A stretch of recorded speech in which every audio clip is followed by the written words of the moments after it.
Should I be jealous? Well, you might have to be jealous because this week we're trying Angel's Envy.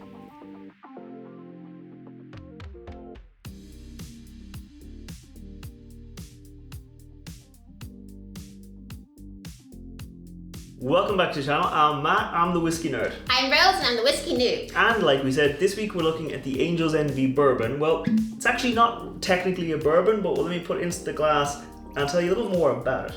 But it says bourbon though, doesn't it? It does say Kentucky Straight Bourbon whiskey on the front of it, but then it says it's been finished in port wine barrels. So okay. A bourbon, to be legally called a bourbon, has to be aged only in American white oak. Ah, yeah. So it can't be finished in anything else. You can't put it into a reused cask. And okay. so this is bourbon that's then gotten a finishing. So it's technically not bourbon anymore. Is it a whiskey technically? It's I think just called American whiskey, but they kind of get around it by saying Kentucky Straight Bourbon whiskey finished it. They're not calling it whiskey. And even then on the side here they say all bourbons are charred or but Angel's Envy is just like that, except it's been finished. So so this is technically not a bourbon, but it is essentially a bourbon. It's a bourbon, right? You're trying to do like the best of both worlds. Yes, so Angel's Envy was founded by a guy called Lincoln Henderson. His name is up there. He's now passed away. He passed away, I think, in like 2013.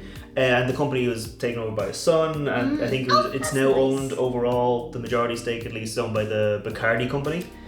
And Angel's Envy was not the first company to like experiment with finishing to put the bourbon into other casks, but they were the first one to like go whole hog. Their only thing they sold was bourbon that they sourced from some places, and then they put it into different barrels. So have they always done that? Yes, I think this was their first ever product. Oh. It was this. I think they've got like a cider cask. They got a few different kind of versions of it. And the idea is that they were just starting off with and saying, we're making finished bourbons. We're not making bourbons. Yeah, I think I've looked it up. It's apparently about 6 years old as a bourbon. It's a straight bourbon, so it's at least 4 years old. But apparently it's around 6 years old. And it spends between 6 and 9 months in port casks. Okay. So you get a bit of a finishing. Not a huge amount of finishing. Like 6 months is a good amount, but bourbon has a very strong flavor. Yeah. So like I would say like 12 months would be a long finishing. But again, this was like the first company doing it. So they probably wanted to make something that was recognizably bourbon, but with a bit of a twist. Bourbon with a twist. Bourbon with a twist. This is actually one of the ones that people have recommended you try. Oh, yay! So another of the people's recommendations. Yeah, because we're trying to find a bourbon that Rose is American, but she's not the biggest fan of bourbons. So we're trying. I was built on Irish whiskey. Built on Irish whiskey, and we're trying to find. Even though this is technically not a bourbon, we're trying to find bourbons that you will like. But what if it's a gateway bourbon? Because it's a bourbon whiskey. Bourbon. Yeah, so it's a bourbon whiskey that's been finished. Okay. Yeah. I'm excited. You should be. I think the mash bill for this as well is 72% corn, 18% rye, and 10% malted barley. The Midwesterner in me is excited. Yeah, so it's primarily corn, should be quite sweet. Bit of rye for spiciness, and then the malted barley just gonna get it going. And, yeah. Now the most important question for me is, based off of the back, there are the angel wings there, and I don't know who may or may not know this, but there's a big Instagram craze, or at least there used to be, with standing in front of angel wings that are painted on the sides of buildings. So I do wonder if you went to their distillery, if you would see angel wings. I imagine there's a bunch of angel wings on their distillery. Because I would imagine myself, I would want to do that. Yeah, I think it also comes in at 43.3% alcohol. Now a lot of bourbons are coming in at 45%. This is 43.3. I like the specificity of it. Yeah, so it's not super high, it's not super low. No. But it's not a 40. It's not a 40. Yeah, so I think we'll just go in for the nose and see how you like it. Yeah, like it's got a lovely color to it, so I'm excited. Yeah. Cheers. Cheers. Cheers. Cheers. Interesting. Yeah. Like I said, this was one of the first companies to go at it in a big way, at the finishing in a big way. And now Barrel and other companies are doing it in a big way. But I think for this product, they wanted to make something that was very bourbon-y with a twist. And this is very bourbon-y on the nose. Like you got that. Is there a char? There's the charred oak. There's the spice, cinnamon.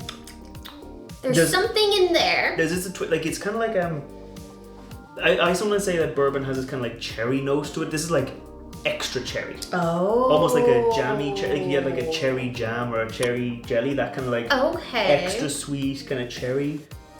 I kind of get a bit of a reminder of kind of like a peanut brittle. Yeah, I can get that. Not like the super sweet version of it, but like, you know, like if you get the bite where it's more peanut than brittle. Yeah, like you still get that like roasted peanuts, toasted peanuts with a bit of caramel. Yeah, there's that sweetness in there still. Are you getting that kind of red fruits? I think the more you sit with it, or the more I sit with it at least, the more I'm getting. Like it's not a huge note. No. It wouldn't be like an Irish whiskey in a port cask where it starts off as a kind of like a lighter, smoother. Yeah. And this is still heavy on the spice, and so the fruit is on the back end. I kind of get like one of those like kind of tart red berry maybe, like a cranberry. I could see that. Yeah, like a cranberry. Yeah, I could get that. Okay. Anything else? That's it. That's it. Okay, well then let's go in for the palate. Okay. Cheers. Sláinte.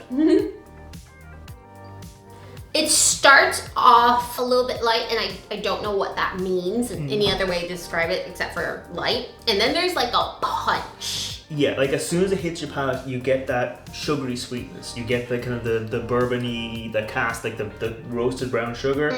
You get a little bit of the fruitiness, and then you get the oak.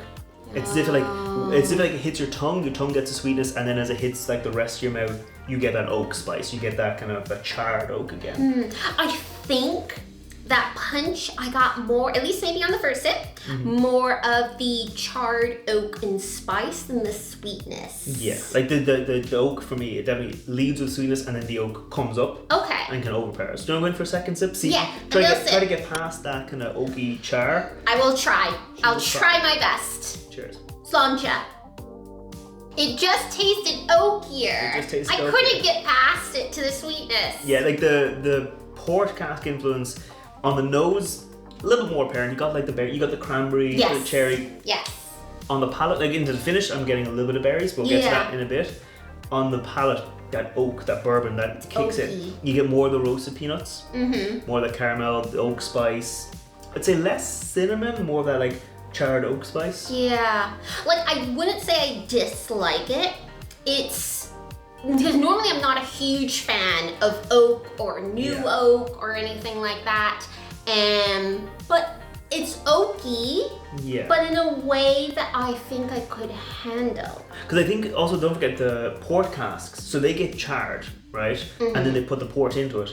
So this has gone into a cask that has been charred, but it hasn't been charred recently. Okay. So that oak bite has been a lingering char. Yeah, but the oak bite has been like kind of tamed back a little bit. Like you're still getting a lot of that oak, 6 years-ish in a newly charred American oak and then into a cask. Yeah. Again, like a port cask. So it's going to be tamed back a bit. I think I like that.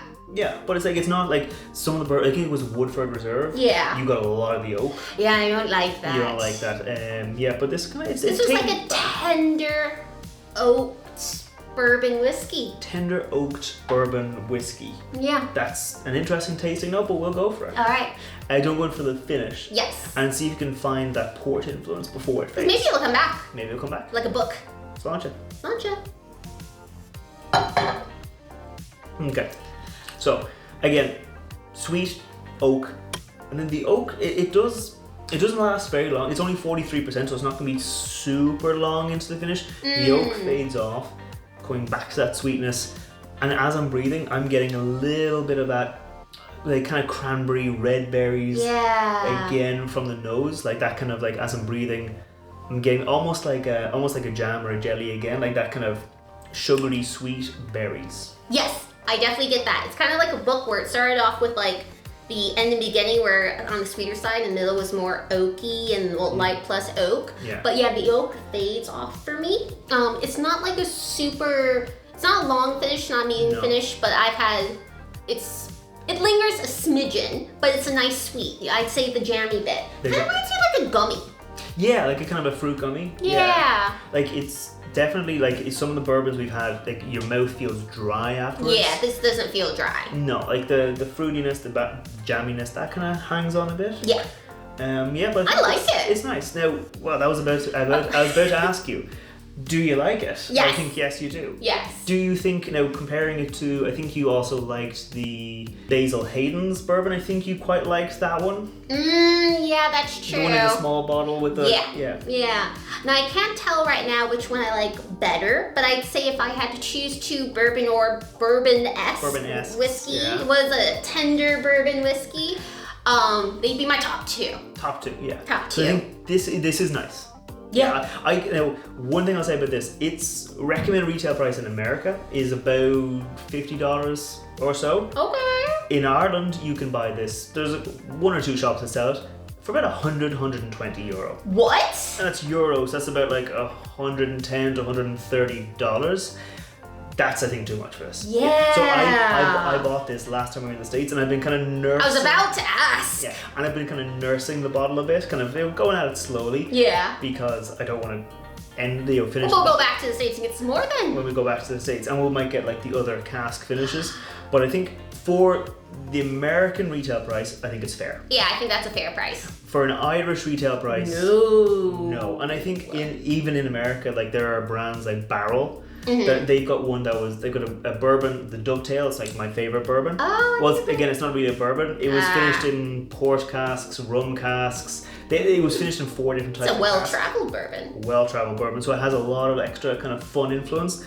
Like I think they were good in that they were the first company to do it. They like opened the floodgates a bit. Okay. But now there's others on the market that I think even when it finishes, I might not immediately replace it. I might get others from them. Ah, okay. Fair enough. It's a nice whiskey. It's just it's great. It's solid, but I want to try more. Okay.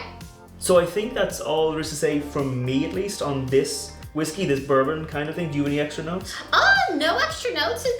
It's nice to have found another bourbon or tender bourbon whiskey. A tender bourbon, yeah. We put out whiskey reviews or bourbon reviews every Wednesday, and we put out cocktail recipes featuring whiskey every Friday, and I will have a cocktail recipe featuring this bourbon this Friday. So if you want to see that, make sure you come back. Make sure you hit that like button, hit that subscribe button.